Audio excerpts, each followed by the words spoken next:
Insulting Genghis Khan's diplomats. One of the most destructive wars in human history began over what seemed like a trivial insult.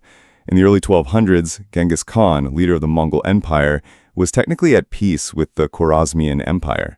In fact, the two powers had fought against common enemies. That peace ended when a Mongol trade caravan entered Khwarezmian territory. A local governor seized the goods and killed the merchants. Instead of instantly declaring war, Genghis Khan sent envoys demanding justice and punishment for the governor. The Shah of Khwarezm made a disastrous choice. He had one ambassador executed, sending his severed head back with the others. To the Mongols, harming a messenger was not only dishonorable, but a direct declaration of war. Genghis Khan retaliated with a massive invasion. Entire cities were burned, millions of people were killed, and the Khwarezmian Empire was erased. The Mongols then pushed further west into Persia, the Middle East, and parts of Europe. If the Shah had apologized and punished the corrupt governor, history might have been very different. Instead, by killing an envoy, he unintentionally unleashed one of the bloodiest campaigns ever recorded. The U-110. The German submarine U-110 changed the course of World War II almost by accident. On its first mission in March 1941, the U-boat had to retreat early after a mishap with its own deck gun injured several crew members. Its second mission, however, proved historic. After sinking several Allied ships in the Atlantic, U-110 was hunted by British destroyers. On May 9, 1941, depth charges forced the submarine to surface. The British feared resistance and fired on the vessel, but stopped when they saw the crew surrendering. The commander, Fritz Julius Lemp, tried to swim back and destroy sensitive equipment, especially the Enigma encryption machine. He never made it back. No one knows whether he drowned or was shot. Meanwhile, British sailors boarded the submarine and recovered the Enigma device along with crucial codebooks. These gave Allied codebreakers at Bletchley Park the key to intercepting German naval communications, a breakthrough that saved countless lives. To hide the discovery, the Royal Navy let the damaged submarine sink, pretending that everything had gone down with it. Constantine V's misplaced trust. In 774, Byzantine Emperor Constantine V launched a failed military campaign against Bulgaria. Afterward, he relied heavily on spies inside the Bulgarian court to stay informed. But Bulgaria's ruler, Khan Telerig, grew suspicious. Constantine always seemed to know his plans. Telerig devised a clever deception. He sent word to Constantine pretending he wanted to defect and join him in Constantinople. To make his escape safer, he asked for the names of all Byzantine agents in his court. Constantine believed him and sent the list. Telerig then executed every spy, wiping out the emperor's intelligence network in a single stroke. The fall of the Berlin Wall. In November 1989, East Germany's ruling Politburo discussed relaxing travel restrictions to the West, but planned to announce it later. Günter Schabowski, a newly appointed spokesperson, accidentally revealed the decision at a press conference. When asked when the new rules took effect, he shuffled his notes and replied, "As far as I know, immediately." That single word spread like wildfire. East Berliners rushed to the border crossings, demanding passage.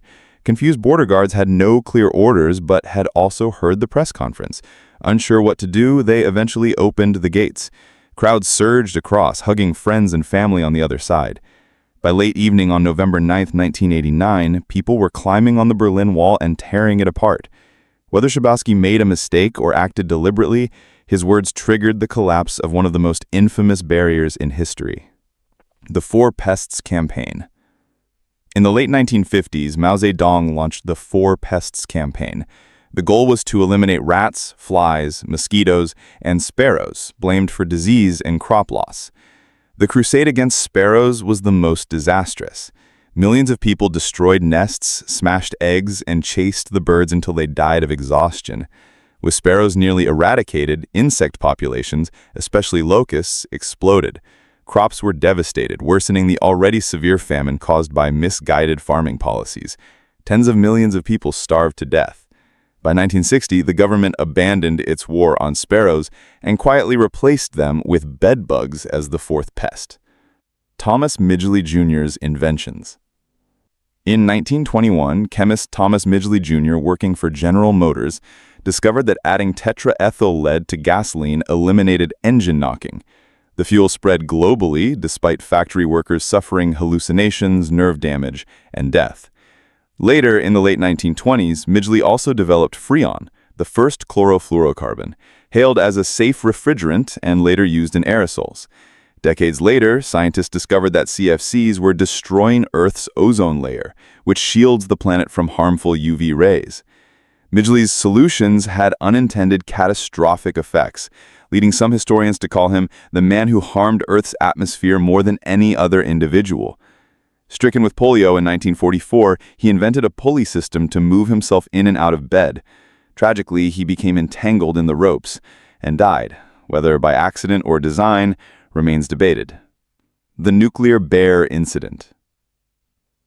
During the Cuban Missile Crisis in October 1962, the world nearly stumbled into nuclear war over a false alarm. Around midnight, at a U.S. airbase in Duluth, a guard spotted a figure climbing the fence. Fearing Soviet sabotage, he fired his weapon and triggered the sabotage alarm. Due to a wiring error at Volkfield, Wisconsin, the alert instead activated klaxons ordering nuclear-armed jets to launch. Pilots, already at DEFCON 3, believed this was the real thing. They started preparing for takeoff. Only quick action by an officer who raced onto the runway and flagged them down prevented a catastrophic launch. The intruder that caused all this panic? A wandering black bear. Byzantine rejection of Orban. In 1452, Hungarian engineer Orban offered his services to the Byzantine Emperor Constantine XI. Short on money and resources, the emperor turned him away. Orban then offered his expertise to the Ottoman Sultan Mehmed II, who was preparing to besiege Constantinople. Given full funding, Orban built the massive basilica cannon, so large it required 60 oxen to move. In 1453, the weapon battered Constantinople's walls, playing a decisive role in the city's fall. The Byzantine Empire, which had lasted for over 1,000 years, was destroyed, partly because it could not afford to hire one engineer.